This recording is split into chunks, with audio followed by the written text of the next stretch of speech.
Great day to live united. We got Lindsay Callahan, our president and CEO, in the house. Lindsay Callahan, how you feeling this morning? I'm feeling great. We've been fortunate enough to launch the COVID-19 Disaster Relief Fund. Talk to our viewers a little bit about what role they might be able to play in supporting our initiatives. So the Relief Fund has a few specific purposes. One is to help with the coordination of services in Fresno and Madera counties, particularly using our 211 helpline to help coordinate information and referrals to the community members. But the main part of the Relief Fund that we're really proud of is our ability to provide cash assistance to families who are in need.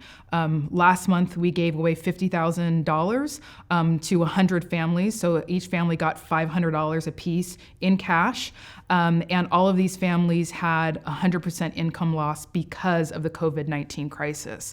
So they were suffering, and many of them were planning on using the money for basic things like rent, paying their utility bill.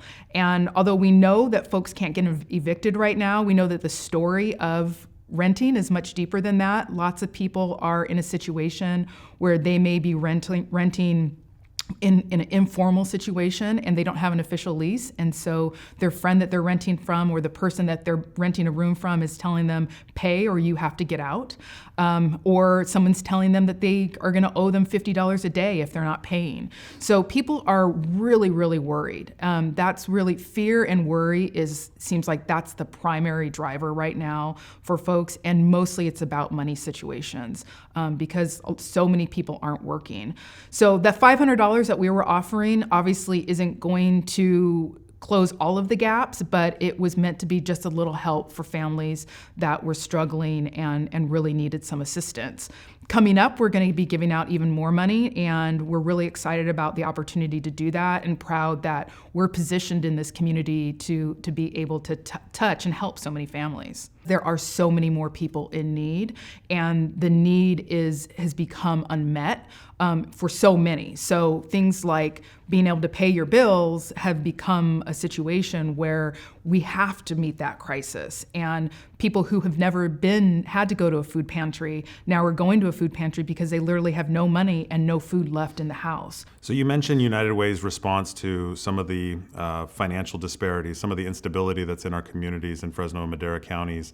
How has this disaster, I think our viewers would be interested in knowing, and I've been interested in observing how this disaster has shed light on a lack of preparedness across our systems, but it's also shed light on some racial and ethnic inequality. Could you speak to that a little bit about how perhaps United Way is responding to some of those trends? We've been very blessed to be partnering with the state of California on a project called Listos California, which is Ready California.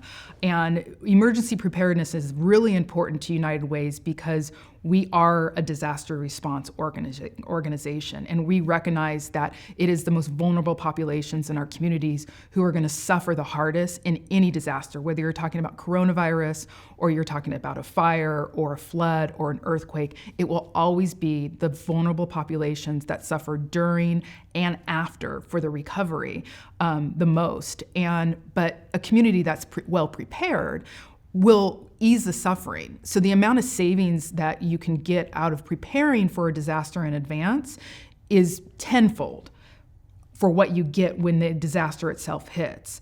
And that's a really incredible lesson that we're learning so slowly right now, that the community has to have resources prepared to respond to this kind of crisis. We have known for a long time that people of color disproportionately are impacted by poverty.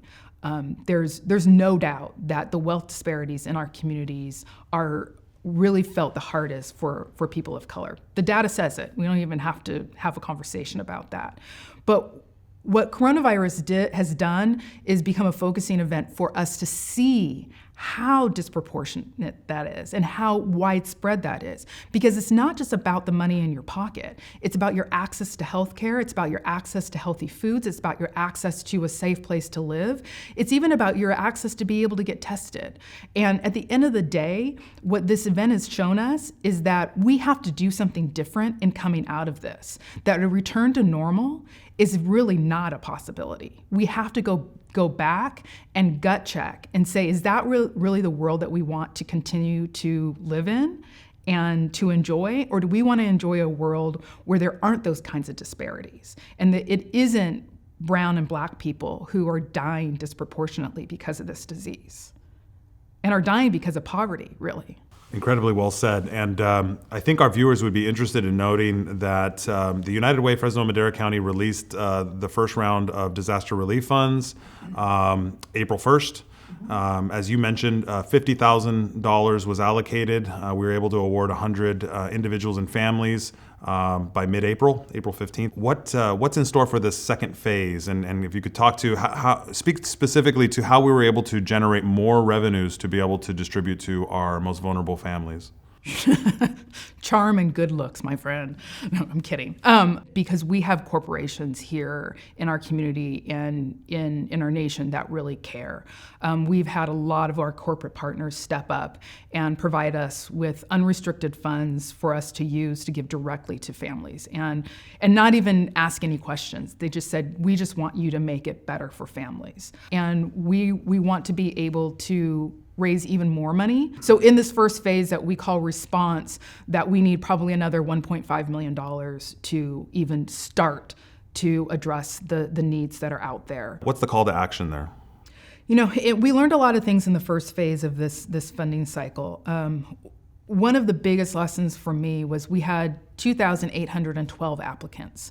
We were able to fund 100 of those. So 2,712 families are left with nothing, really. And so that was really hard, was to know that there were people out there that we couldn't help.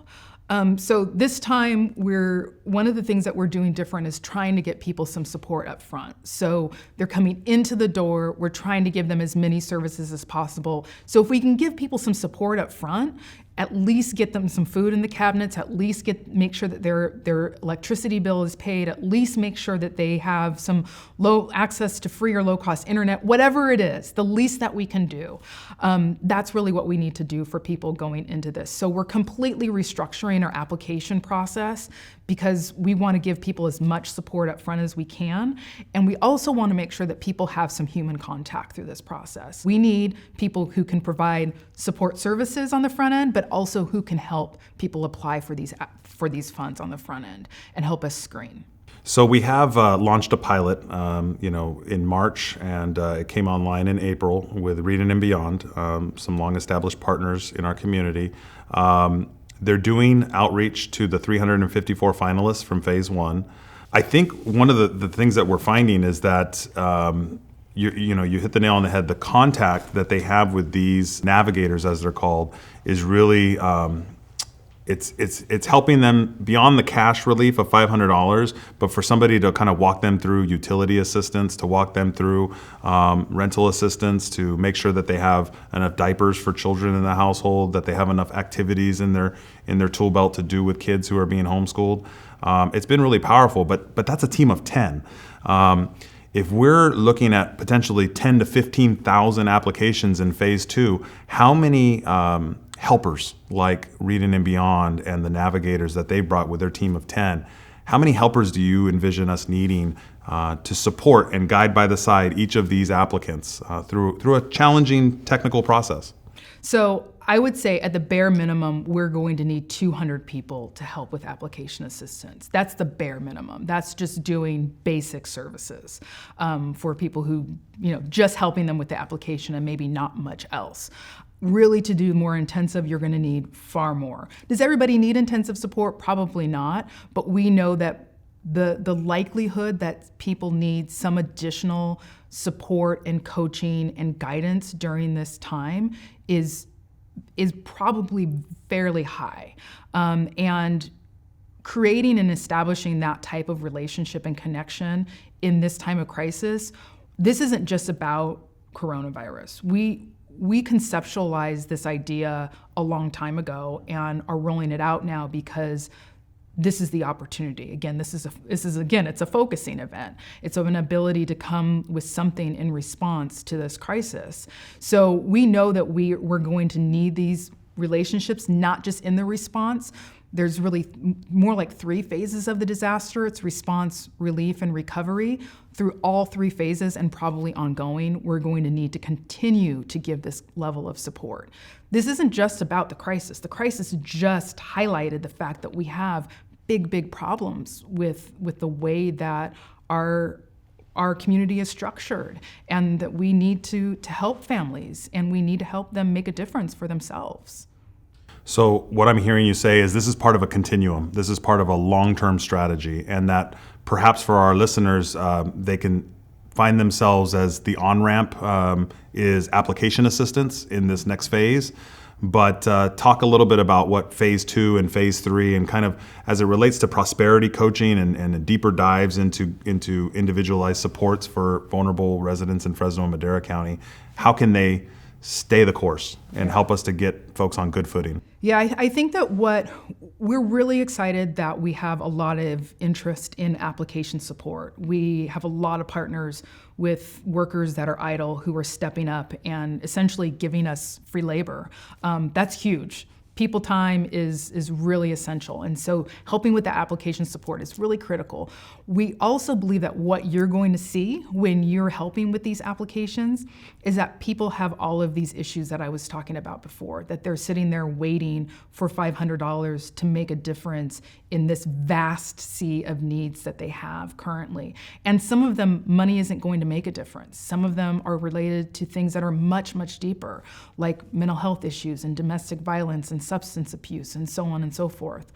So we think that what application assisters are going to find is a calling to want to do more. And it may seem a little odd to talk about something like prosperity coaching in a time of such economic hardship, but we believe in this optimism and also this idea that people can and that we will recover, right? That there is recovery to be had and that we need to keep the future in mind. And if you focus on prosperity and not on the deficit of the money I don't have or the debt that I have right now and keep it future focused, that will really allow us to get somewhere that looks very different in the future and help families to get somewhere that looks different in the future. This is really about us having a long-term relationship where there's an end to this.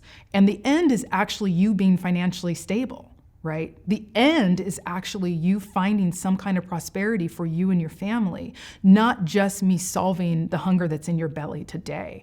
It's the hunger that's going to be in the bellies of your family for the future. And how can we feed that? That's what prosperity coaching is about. So if you believe in the future and you believe in that people have assets to bring to the table and that they can actually work to make a better life for themselves, prosperity coaching is the place to be. It sounds like something that I hope our viewers would want to be a part of and play a role, but it also sounds incredibly expensive. How do you underwrite an endeavor like this? Part of this is that United Way doesn't do anything by themselves, right? Like we have to do things in partnership with others. So we've started with an amazing partnership with Reading and Beyond. They were able to reallocate a pretty significant grant partly for this project. It's very well aligned with their mission. We're aligned together, and so it's a perfect fix. So that's one place that you start, is that you start with partnerships and you start leveraging funding from other sources. The other piece is that we really have to believe that once you start to build that foundation, it's really about how you start to reinvest what you already have. So many people are doing this type of work, or starting to. They're doing the beginnings of it. And just doing a little supplement to that, what we call just elevating. So we're here to help elevate people. So that the difference isn't about me paying you $1 million to do this prosperity coaching project. It's about you're already doing 95% of it. Here's the last 5% and some tools and resources and the backbone of United Way. You can do it on our stage, right? And it will be so much cheaper. That being said, we still think that we probably have, given that we've raised about 1.8 million as of today, we know that we have at least another $6.2 million to raise for this project to really make it significant, because it's much bigger than what people understand it to be. When you think about the wealth disparities in our community, wealth begets wealth, and it is very difficult to catch up to that compounding effect of wealth begetting wealth. So what that means is that when you come from wealth, you generate more wealth. And when you're to the point where your money is actually working for you and is actually generating more money, and you don't have to work to generate your own money, whatever you're working for is just a supplement to your money actually working for you, that's an incredible idea that most people from the middle class down have no concept of. It just does not happen that way. We have too much debt, we're living paycheck to paycheck, and we don't have any savings for the future. So we have to change that.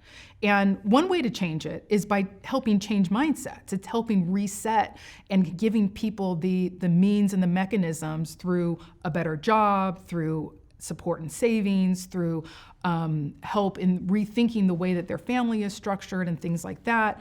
And really, that's prosperity coaching, right? It's giving people the tools and the mechanisms and the wherewithal and changing attitudes and ideas about money to help you better deal with your money and possibly even create more money.